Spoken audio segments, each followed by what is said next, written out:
할렐루야. 하나님은 예배하는 이들을 기뻐하십니다. 사진 한번 보여주시면, 혹시 여러분 길을 가시다가 이 아스팔트나 바위 틈에 이런 피어난 새싹이나 꽃들 보신 적 있으신가요? 네, 저도 종종 길을 가다 보면 이런 도로 위에 펴 있는 새싹이나 꽃들을 보게 될 때가 있습니다. 이 새싹이 아스팔트를 뚫고 올라올 수 있었던 그 힘은 어디서 나온 걸까요? 어디서 그 힘이 나왔을까요? 바로 뿌리에서 그 힘이 나온 것이죠. 이처럼 뿌리가 튼튼하면 심겨진 땅이 아스팔트라 할지라도 생명이 그것을 뚫고 올라옵니다. 우리의 신앙생활에서도 마찬가지입니다. 때론 아스팔트와 같이 우리의 일상이 고단하고 막막할 때 그 모든 것을 믿음으로 돌파해 주게 하는 것이 무엇이냐? 바로 기도의 자리입니다. 기도의 자리는 우리의 신앙생활에 있어 뿌리와 같은 자리입니다. 그래서 기도의 자리가 우리의 삶에 굳건하게 세워져 있을 때 우리의 삶의 고난과 역경과 막막함, 더딤이 찾아와도 그 모든 것을 믿음으로 돌파할 수 있게 되는 것이죠. 그래서 오늘 말씀을 통해서 우리의 삶 가운데 이 기도의 자리가 얼마나 중요한지를 살펴보면서 은혜를 나누고자 합니다. 첫 번째로 기도의 자리에서 하나님을 만나야 합니다. 우리 앞뒤 좌우로 이렇게 인사하겠습니다. 기도의 자리에서 하나님을 만납시다. 아멘. 여러분 요즘 어떤 기도 제목들 가지고 계신가요?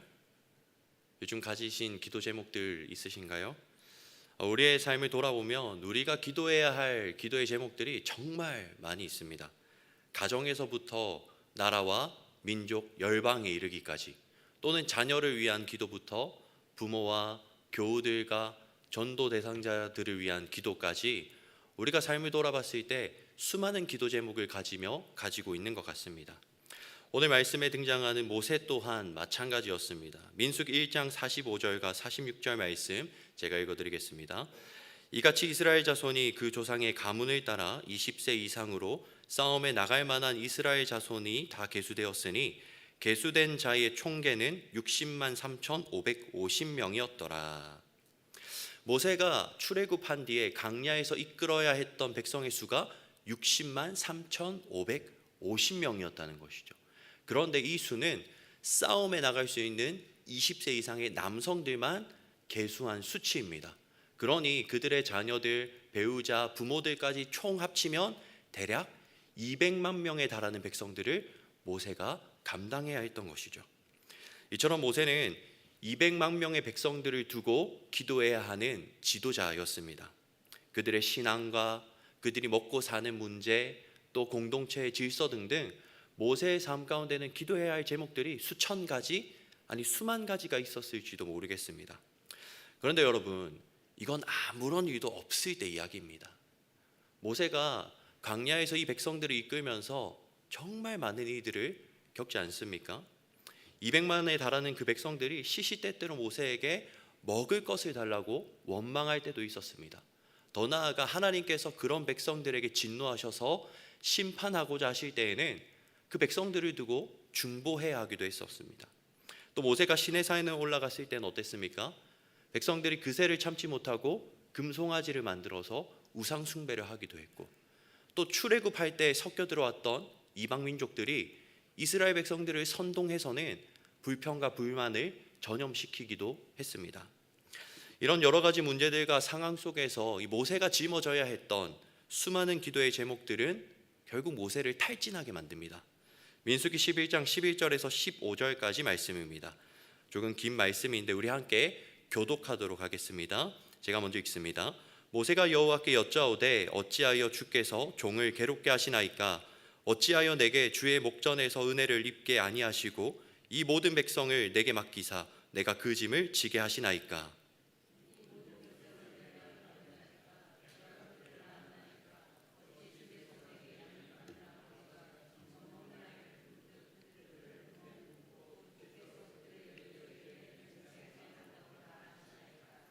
이 모든 백성에게 줄 고기를 내가 어디서 얻으리이까? 그들이 나를 향하여 울며 이르되 우리에게 고기를 주어 먹게 하라 하온즉.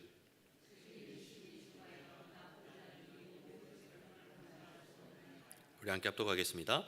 주께서 내게 이같이 행하실진대 구하옵나니 내게 은혜를 베푸사 즉시 나를 죽여 내가 고난 당함을 내가 보지 않게 하옵소서. 아멘.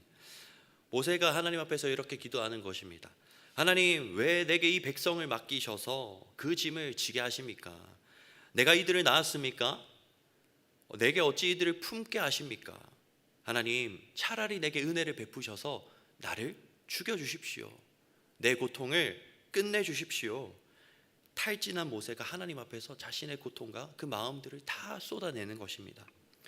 여러분, 혹시 우리의 삶 가운데도 모세와 같이 내가 짊어져야 할 짐이 너무나 많아서 탈진할 때가 있진 않습니까? 또 왜 내게 이런 일을 감당하게 하십니까? 하면서 하나님 앞에 원망할 때는 있지 않으십니까? 그렇다면 우리의 삶 가운데 이 수많은 기도의 제목들과 감당해야 할 일상들이 이처럼 버겁게 느껴질 때 우리가 어떻게 그 상황 속에서도 믿음으로 끝까지 살아갈 수 있을까요? 그에 대한 대답이 오늘 본문 7절과 11절에 있습니다. 7절과 11절 말씀 제가 읽어드리겠습니다. 7절입니다. 모세가 항상 장막을 치하여 진 밖에 쳐서 진과 멀리 떠나게 하고 회막이라 이름하니 여호와를 앙모하는 자는 다 진 바깥 회막으로 나아가며 11절 사람이 자기의 친구와 이야기함 같이 여호와께서는 모세와 대면하여 말씀하시며 모세는 진으로 돌아오나 눈의 아들 젊은 수종자 여호수아는 회막을 떠나지 아니하리라. 아멘. 7절의 말씀을 보면 모세가 광야에서 이동할 때마다 그가 항상 만들었던 것이 있습니다. 그것이 무엇입니까? 바로 회막이라 불리는 장막입니다. 영어 성경에서는 이 회막을 텐트 오브 미팅이라고 번역하고 있습니다. 무슨 뜻이냐? 만남의 장막이라는 것입니다. 모세는 어디를 가든지 백성들이 있던 진에서 멀리 떨어진 곳에 이 회막을 만들었습니다. 그리고 그곳에서 무엇을 했느냐? 11절의 말씀과 같이 사람이 자기의 친구와 이야기한 같이 여호와께서는 모세와 대면하여 말씀하시며 그 회막에서 기도하며 하나님을 만났던 것입니다. 모세가 40년이라는 광야의 시간 동안 이 200만 명의 이스라엘 백성들을 감당할 수 있었던 이유가 바로 이 진에서 멀리 떨어져 있던 회막, 그 기도의 자리에서 모세가 시시때때로 하나님과의 만남을 가졌기 때문입니다. 여러분, 이스라엘 백성들이 머물렀던 진은 어떤 곳일까요? 그 이스라엘 백성들이 머물렀던 진은 200만 명의 희노애락이 있는 곳입니다. 또한 수많은 문제가 있고 수많은 기도 제목들이 있는 곳입니다. 때로는 그 기도 제목들과 그 수많은 문제들이 모세에게는 엄청난 부담과 고통으로 다가왔습니다. 그렇게 지난해에서 고통과 부담이 찾아올 때 모세는 그 진 밖에서 멀리 떨어진 회막으로 나아갔습니다. 기도의 자리로 나아간 것입니다.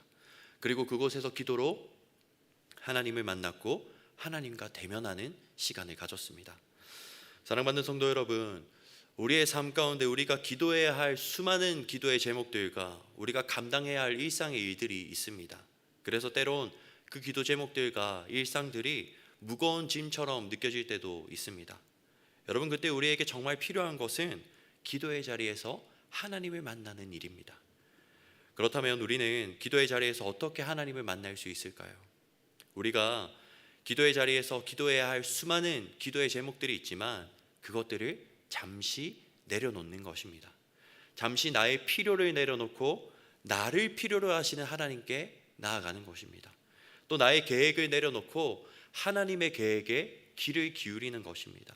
또한 나의 소원을 내려놓고 하나님의 계획을 묻는 것입니다. 그렇게 우리의 기도가 나의 기도 제목에만 집중하는 기도가 아닌 하나님께 묻고 구하며 귀를 기울이는 기도가 될 때 우리는 그 기도의 자리에서 나와 함께 하시는 하나님을 만날 수 있습니다. 오늘 말씀을 준비하는 동안 제 삶에도 여러 가지 기도의 제목들이 있었습니다. 그리고 몇 가지의 기도 제목들은 제게 걱정을 가져다 주는 기도의 제목들이었습니다. 이전 같으면 이렇게 기도했을 것 같습니다. 하나님, 지금 제 상황이 이러합니다. 그래서 지혜가 필요합니다. 하나님, 제게 하나님의 힘과 능력이 필요합니다.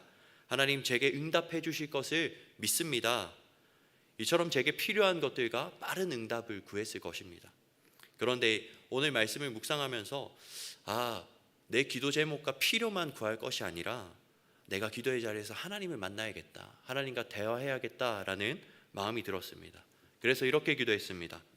하나님, 제 삶에 이런 일들이 있습니다. 그래서 걱정되기도 합니다. 하나님, 이 일들을 통해서 제 삶 가운데 어떤 일을 행하고자 하십니까? 제가 그렇게 하나님 앞에서 묻고 구하며 기도했을 때 하나님께서 제 마음속에 있던 그 걱정들을 소망으로 바꿔주셨습니다. 기도 제목이었던 그 일이 더 이상 걱정할 일이 아닌 하나님의 손 아래 있음을 깨닫게 하시고 그 일들을 통해 저의 믿음을 성숙해 하심을 믿는 믿음을 제 마음에 더하여 주셨습니다. 이처럼 제 기도 제목과 필요를 잠시 내려놓고 하나님께 구하고 물었을 때 저는 이미 제 안에 찾아오셔서 저와 함께하고 계신 하나님을 만날 수 있었습니다. 여러분, 우리가 기도의 자리에서 기도해야 할 것도 너무나 많고 또 구해야 할 것도 너무나 많습니다. 그래서 때때론 내 기도 제목만 열심히 구하다가 나와 함께하고 계신 하나님을 만나지 못하고 돌아갈 때가 있지 않습니까? 바라기는 우리의 기도가 나의 필요만을 구하는 간구의 기도를 넘어서 기도의 자리에서 우리와 함께하고 계신 하나님을 만나는 만남의 기도가 되길 축복합니다. 우리가 기도의 자리에서 나의 필요와 소원뿐만 아니라 하나님을 찾고 구하며 하나님께 귀를 기울일 때 모세와 친구처럼 대면하셨던 하나님께서 우리와 친구처럼 함께 하시며 우리를 만나 주시는 줄 믿습니다. 두 번째로 기도의 자리에서 다음 세대가 세워집니다. 오늘 본문 11절 말씀 우리 함께 합독하시겠습니다. 사람이 자기의 친구와 이야기함 같이 여호와께서는 모세와 대면하여 말씀하시며 모세는 진으로 돌아오나 눈의 아들 젊은 수종자 여호수아는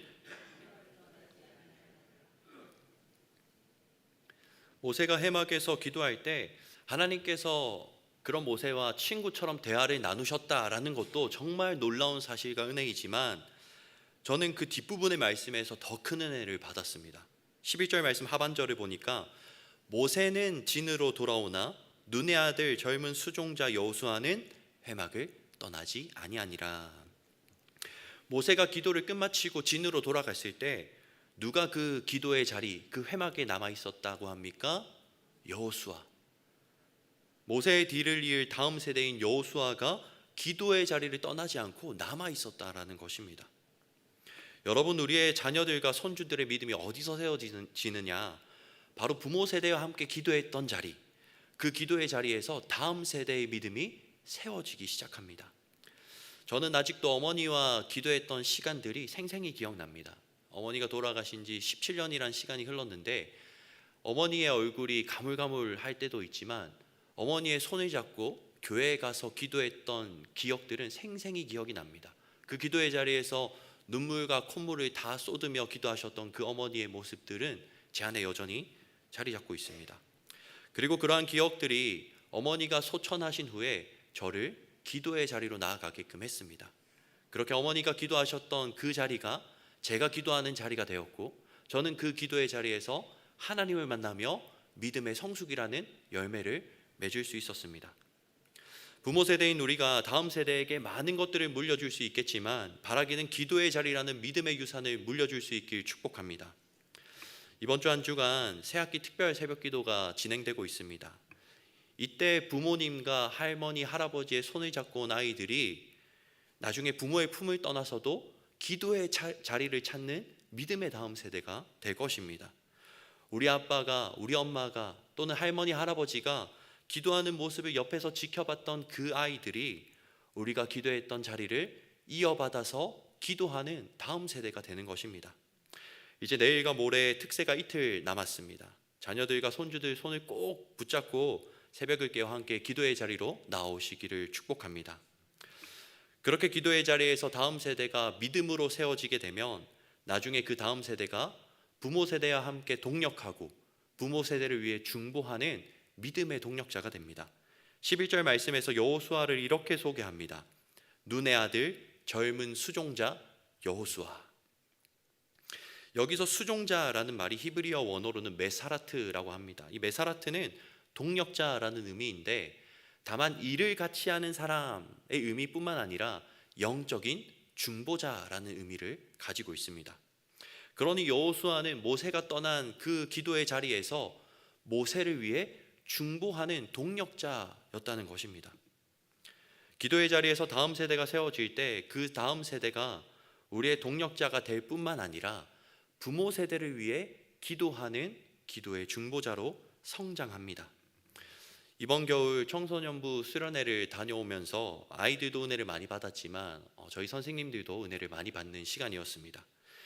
그러면서 선생님들과 이제 받은 은혜를 나누면서 얘기를 하는데 한 선생님이 이제 청년 선생님에 대해서 이렇게 얘기를 하셨습니다.